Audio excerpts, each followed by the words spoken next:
Welcome to इडवेरिया GK study. इडवेरिया GK study में आप लोग का स्वागत है। मैं इस चैनल के माध्यम से उन क्वेश्चनों को पढ़ाने वाला हूं रसायन विज्ञान का जो पिछले एग्ज़ामों में रिपीट होते आए हैं। वीडियो अच्छा लगे, वीडियो पसंद आए तो वीडियो को लाइक करें, चैनल सब्सक्राइब करें, बेल आइकन दबाएँ, उन भाइयों तक शेयर करें जो प्रतियोगी परीक्षाओं की तैयारी कर रहे हैं। रेडियोधर्मिता की खोज किसने किया? रेडियोधर्मिता की खोज किसने की? हेनरी बैक्वेरेल ने। हेनरी बैक्वेरेल ने रेडियोधर्मिता की खोज की। हेनरी बैक्वेरेल ने रेडियोधर्मिता की खोज की। रेडियो सक्रियता किसका गुण है? नाभिक का। रेडियो सक्रियता किसका गुण है? नाभिक का। रेडियो सक्रियता किसका गुण है? नाभिक का। रेडियो सक्रियता किसका गुण है? नाभिक का। रेडियो सक्रिय परिवर्तन में भाग लेता है परमाणु का नाभिक। रेडियो सक्रिय परिवर्तन में भाग लेता है परमाणु का नाभिक। परमाणु का नाभिक। परमाणु का नाभिक। किसी परमाणु के अस्थायी नाभिक में प्रोटॉनों की संख्या होती है न्यूट्रॉनों की संख्या से कम। किसी परमाणु के अस्थायी नाभिक में प्रोटॉनों की संख्या होती है न्यूट्रॉनों की संख्या से कम। रेडियोधर्मिता का यूनिट क्या है? रेडियोधर्मिता का यूनिट क्या है? रेडियोधर्मिता का यूनिट क्यूरी है। रेडियोधर्मिता का यूनिट क्यूरी है। क्यूरी है। क्यूरी। रेडियोधर्मिता का यूनिट क्या है? क्यूरी है। रेडियोधर्मिता का यूनिट क्यूरी है। रेडियोधर्मी तत्व किसका उत्सर्जन करते हैं? रेडियोधर्मी तत्व किसका उत्सर्जन करते हैं? अल्फा बीटा और गामा विकिरण। अल्फा बीटा और गामा विकिरण का। रेडियोधर्मी विकिरण तत्व किसका उत्सर्जन करते हैं? अल्फा बीटा और गामा विकिरण का। अल्फा और बीटा किरणों का खोज किसने किया था? रदरफोर्ड ने किया था। रदरफोर्ड ने अल्फा बीटा किरणों का खोज किसने किया था? रदरफोर्ड ने किया था। किस वैज्ञानिक ने गामा किरणों की खोज की? किस वैज्ञानिक ने गामा किरणों की खोज की? रदरफोर्ड ने अल्फा बीटा और गामा तीनों की खोज किया था। रदरफोर्ड ने अल्फा बीटा गामा तीनों की खोज किया था। निम्नलिखित में कौन रेडियो सक्रिय किरण हीलियम नाभिक के समकक्ष होता है? अल्फा किरण। निम्न में कौन रेडियो सक्रिय किरण हीलियम नाभिक के समकक्ष होता है? अल्फा किरण। निम्न में कौन रेडियो सक्रिय किरण हीलियम नाभिक के समकक्ष होता है? अल्फा किरण। नाभिक से निकलने वाले विकिरणों में किसकी वेधन क्षमता सर्वाधिक होती है? गामा किरणें। गामा किरणें। नाभिक से निकलने वाले विकिरणों में किसकी वेधन क्षमता सर्वाधिक होती है? गामा किरणों की। गामा किरणों की। अल्फा किरणें हैं He++ आयन। अल्फा किरणें हैं He++ आयन। अल्फा किरणें हैं He++ आयन। अल्फा किरणों पर उपस्थित आवेश है 2 इकाई का धन आवेश। अल्फा किरणों पर उपस्थित आवेश है 2 इकाई का धन आवेश। बीटा किरणें बनी होती हैं ऋण आवेशित कणों से। बीटा किरणें बनी होती हैं ऋण आवेशित कणों से। ऋण आवेशित कणों से। निम्न में से किसके उत्सर्जन से समभारिक का निर्माण होता है? बीटा किरण से। निम्न में से किसके उत्सर्जन से समभारिक आइसोबार का निर्माण होता है? बीटा किरण के उत्सर्जन से समभारिक आइसोबार्स का निर्माण होता है। निम्नलिखित में किसके उत्सर्जन से किसी तत्व का परमाणु क्रमांक 1 बढ़ता है? बीटा किरण से। बीटा कण से। निम्नलिखित में किसके उत्सर्जन से किसी तत्व का परमाणु क्रमांक 1 बढ़ता है? बीटा कण से। निम्नलिखित में से किसमें ऋणावेश आवेशित होती है? बीटा किरण। निम्नलिखित में से किसमें निम्नलिखित में से किसमें ऋणात्मक आवेश होती है? बीटा किरण। इलेक्ट्रॉन का समरूप कौन है? बीटा किरण। इलेक्ट्रॉन का समरूप कौन है? अल्फा कण, बाई कण, एच परमाणु नहीं, बीटा कण इलेक्ट्रॉन का समरूप है। बीटा किरणें किस प्रकार का आवेश वहन करता है? ऋणात्मक। बीटा किरणें किस प्रकार का आवेश वहन करता है? ऋणात्मक। बीटा किरणें किस प्रकार का आवेश वहन करता है? ऋणात्मक। वायु किरणें किससे बनी होती हैं? विद्युत चुम्बकीय तरंगे से। वायु किरणें किससे बनी होती हैं? विद्युत चुम्बकीय तरंगे से। वायु किरणें किससे बनी होती हैं? विद्युत चुम्बकीय तरंगे से। गामा किरणें क्या होती हैं? रेडियो सक्रिय पदार्थों द्वारा उत्सर्जित उच्च ऊर्जा युक्त किरणें। रेडियो सक्रिय पदार्थों द्वारा उत्सर्जित उच्च ऊर्जा युक्त किरणें। गामा किरणें क्या होती है? रेडियो सक्रिय पदार्थों द्वारा उत्सर्जित उच्च ऊर्जा युक्त किरणें। ऊर्जा युक्त किरणें।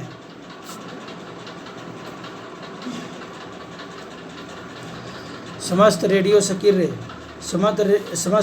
सक्रिय पदार्थ क्षय होने के पश्चात किसमें अंतिम रूप से बदल जाते हैं? सीसा। समस्त रेडियो सक्रिय पदार्थ क्षय होने के पश्चात किसमें अंतिम रूप से बदल जाते हैं? सीसा। न्यूनतम पारगम्य शक्ति किरण कौन सी है? अल्फा किरण। न्यूनतम पारगम्य शक्ति किरण कौन सी है? अल्फा किरण। किस रेडियो एक्टिव तत्व का नाम उसके खोजकर्ता के देश पर नाम रखा गया है? पोलोनियम। पोलोनियम का। किस रेडियो एक्टिव तत्व का नाम उसके खोजकर्ता के देश के नाम पर रखा गया है? पोलोनियम देश के नाम पर रखा गया है।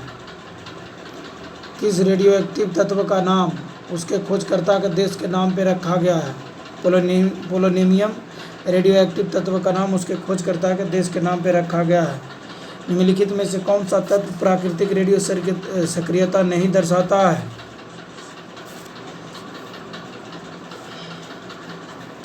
एल्युमिनियम।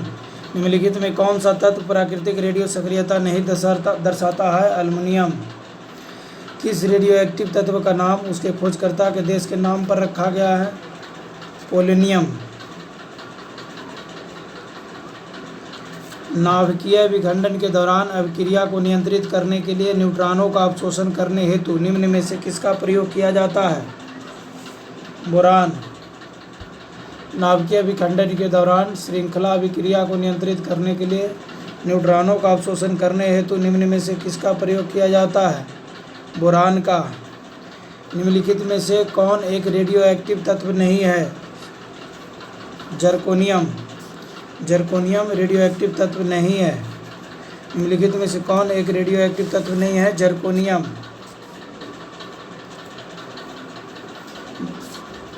जर्कोनियम। निम्नलिखित में कौन एक रेडियो एक्टिव तत्व नहीं है? जर्कोनियम रेडियो एक्टिव तत्व नहीं है। एस्टेटिन नहीं, फ्रांसियम नहीं, ट्राइटियम नहीं। जर्कोनियम जो है रेडियो एक्टिव तत्व नहीं है। बाकी ट्राइटेनियम जो है रेडियो एक्टिव तत्व है, फ्रांसियम भी रेडियो एक्टिव तत्व है, एस्टेटिन भी रेडियो एक्टिव तत्व है। विघटन नाभिक रेडियोधर्मी वस्तुओं को किससे बने पात्र में रखना चाहिए? विघटन नाभिक वस्तुओं को किससे बने पात्र में रखना चाहिए? पीवी में सीसा यानी पीवी सीसा, लेड। विघटन नाभिक रेडियोधर्मी वस्तुओं को किससे बने पात्र में रखना चाहिए? पीवी में। एक बीटा कण के उत्सर्जन से परमाणु संख्या तथा परमाणु द्रव्य में क्या परिवर्तन होता है?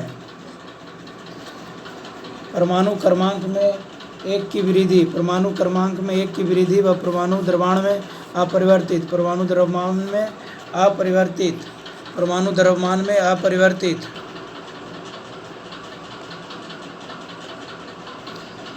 ई 11Na22 से 1 बीटा उत्सर्जन के बाद बनने वाला पदार्थ है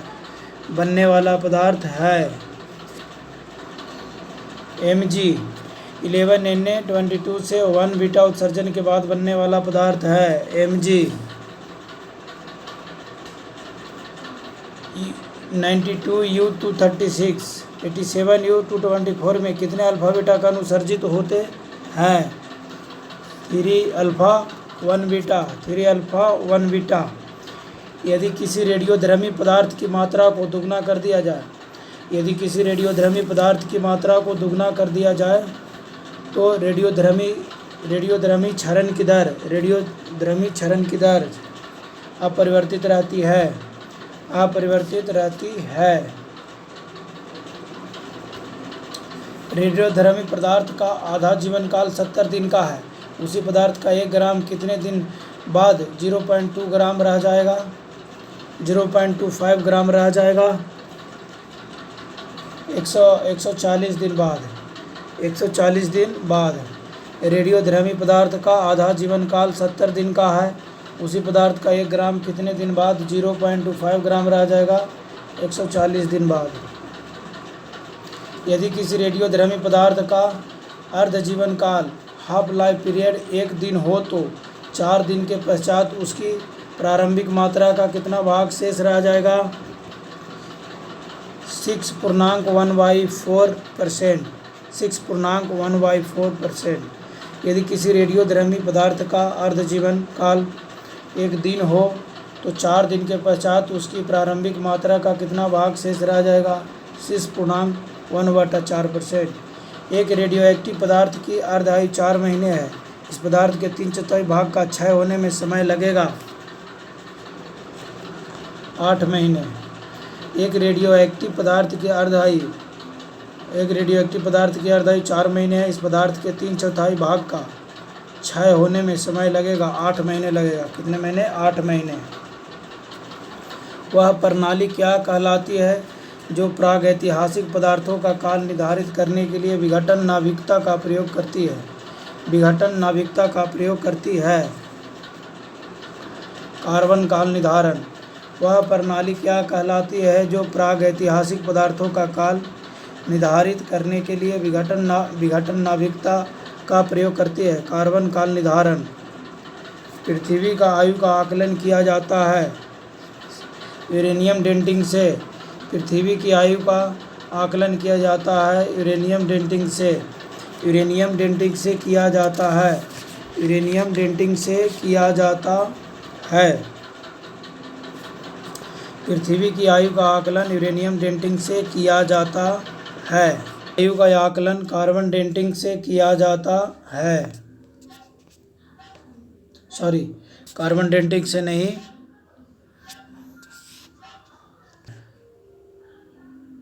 पृथ्वी का आयु का आकलन यूरेनियम डेटिंग से किया जाता है। रेडियो कार्बन काल निर्धारण किस आयु का आकलन करने के लिए प्रयुक्त किया जाता है? किसका आयु आकलन करने के लिए किया जाता है? रेडियो कार्बन काल निर्धारण। रेडियो कार्बन काल निर्धारण सी का, जीवाश्म का।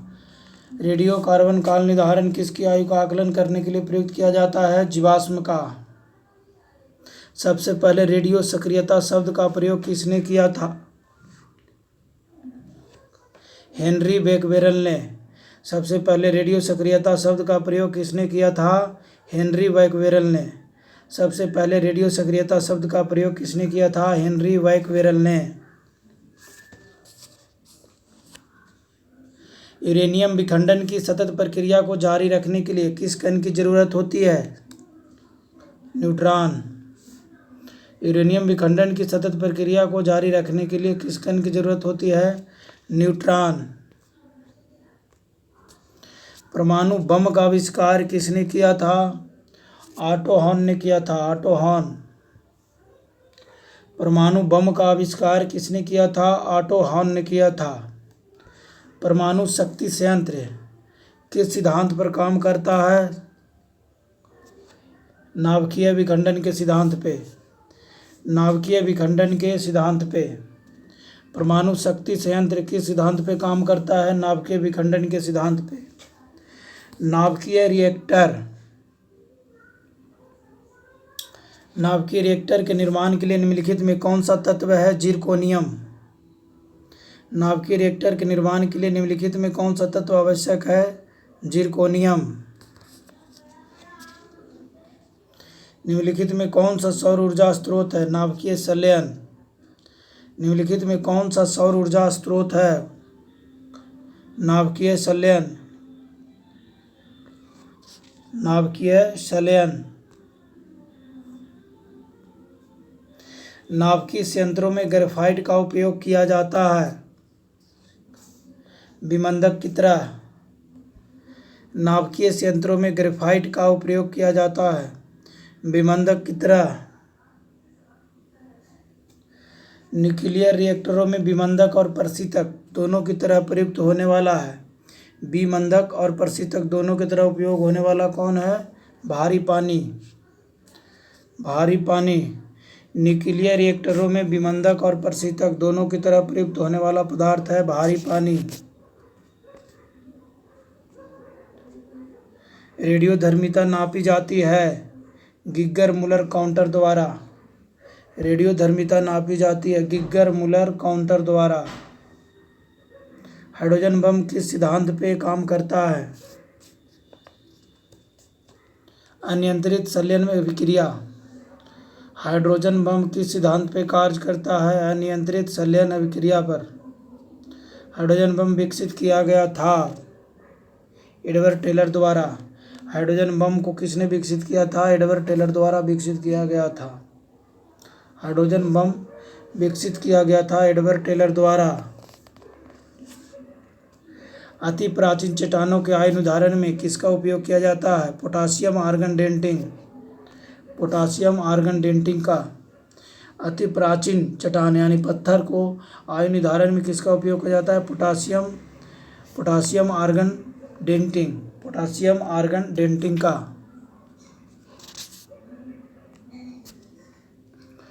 अति प्राचीन चट्टानों के आयन उदाहरण में किसका उपयोग किया जाता है? Potassium argon denting.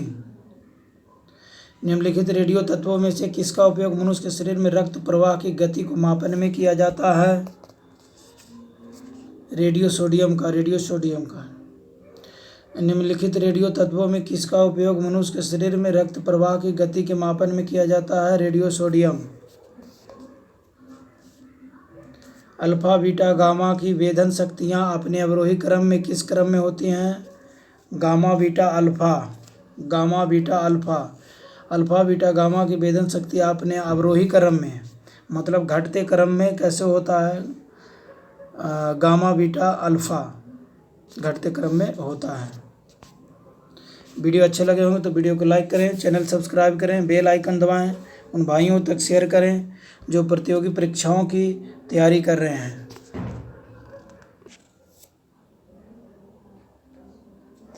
किसी तत्व के समस्थानिकों के बीच अंतर किनकी भिन्न संख्या की उपस्थिति के कारण होता है? न्यूट्रॉन की। किसी तत्व के समस्थानिकों के बीच अंतर किनकी भिन्न संख्या की उपस्थिति के कारण होता है? न्यूट्रॉन की। किसी परमाणु नाभिक का आइसोटोप वह नाभिक है जिसमें प्रोटॉनों की संख्या वही होती है परंतु न्यूट्रॉनों की संख्या भिन्न होती है। किसी परमाणु नाभिक का आइसोटोप वह नाभिक है जिसमें प्रोटॉनों की संख्या वही होती है परंतु न्यूट्रॉनों की संख्या भिन्न होती है। किसी तत्व के दो समस्थानिक किन गुणों में भिन्न होते हैं? न्यूट्रॉन संख्या का द्रव्यमान। किसी तत्व के दो समस्थानिक किन गुणों में भिन्न होते हैं? न्यूट्रॉन संख्या व द्रव्यमान। न्यूट्रॉन संख्या व द्रव्यमान। निम्नांकित में से कौन हाइड्रोजन का आइसोटोप नहीं है? ट्रेंशियम। ट्रेंशियम आइसोटोप नहीं है। ट्रेंशियम। निम्नांकित में से कौन हाइड्रोजन का आइसोटोप नहीं है? ट्रेंशियम। प्रोटियम नहीं, ड्यूटेरियम नहीं, ट्रिटियम नहीं, ट्रेंशियम नहीं है। निम्नांकित में कौन हाइड्रोजन का आइसोटोप नहीं है? ट्रेंशियम। हाइड्रोजन के रेडियो सक्रिय समस्थानिक को कहते हैं? ट्राइटियम। हाइड्रोजन के रेडियो सक्रिय समस्थानिक को कहते हैं? ट्राइटियम। हाइड्रोजन के रेडियो सक्रिय समस्थानिक को कहते हैं? ट्राइटियम। 8O16, 8O17, 8O18 की क्या कहते हैं? समस्थानिक कहते हैं। 8O16, 8O17, 8O18 की क्या कहते हैं? समस्थानिक कहते हैं, समस्थानिक। 17CI35, 17CI37 को क्या कहते हैं? समस्थानिक कहते हैं, इसको भी समस्थानिक कहते हैं। सर्वाधिक संख्या में समस्थानी किसके पाए जाते हैं? पोलोनियम का, पोलोनियम का। सर्वाधिक संख्या में समस्थानी किसके पाए जाते हैं? पोलोनियम का, पोलोनियम का, पोलोनियम का। सर्वाधिक संख्या में समस्थानी किसके पाए जाते हैं? पोलोनियम का। पोलोनियम के समस्थानिकों की संख्या है 27। पोलोनियम के समस्थानिकों की संख्या है 27।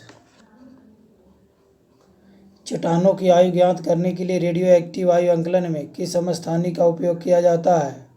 कार्बन।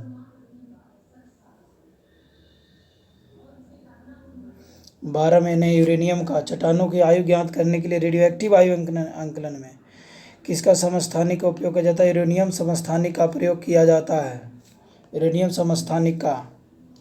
परिसंचरण सर्कुलेटरी सिस्टम में रक्त के थक्के की स्थिति का पता लगाने के लिए किस समस्थानिक का प्रयोग किया जाता है? Na24। परिसंचरण तंत्र में रक्त के थक्के की स्थिति का पता लगाने के लिए किस समस्थानिक का प्रयोग किया जाता है? Na24। परिसंचरण तंत्र सर्कुलेटरी सिस्टम में रक्त के थक्का की स्थिति का पता लगाने के लिए किसका प्रयोग किया जाता है? समस्थानिक का, Na24 को। कोबाल्ट 64 आमतौर पर विकिरण चिकित्सा तथा कैंसर जैसे रोगों से युक्त होता है क्योंकि वह उत्सर्जित करता है गामा किरणें। कोबाल्ट 60 आमतौर पर विकिरण चिकित्सा यथा कैंसर जैसे रोगों में प्रयुक्त होता है क्योंकि उत्सर्जित करता है गामा किरणें। रक्त कैंसर ल्यूकेमिया को नियंत्रित करने के लिए उपयोग किया जाने वाला रेडियो आइसोटोप कौन सा है? कोबाल्ट 60।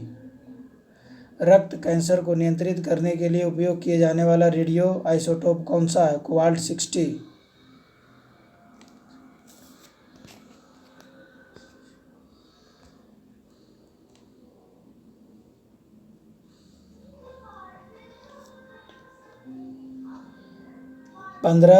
P31, 14Si30, 15P31 तथा 14Si30 क्या है? समन्यूट्रॉनिक है। क्या है? समन्यूट्रॉनिक है। वे आयन जिनमें इलेक्ट्रॉनों की संख्या समान होती है कहलाते हैं समइलेक्ट्रॉनिक कहलाते हैं। वे आयन जिनमें इलेक्ट्रॉनों की संख्या समान होती हैं समइलेक्ट्रॉनिक कहलाते हैं, समइलेक्ट्रॉनिक कहलाते हैं। Ai3+ किसके साथ सम इलेक्ट्रॉनिक है? F- के साथ, F-। Ai3+ किसके साथ सम इलेक्ट्रॉनिक है? F- के साथ। निम्नलिखित में कौन सा युग्म सम इलेक्ट्रॉनिक आयन निरूपित करता है? Ca2SA2, Ca2SA2, Ca2SA2। निम्नलिखित में कौन युग्म सम इलेक्ट्रॉनिक आयन निरूपित करते हैं? Ca2+SA2, Ca2SA2।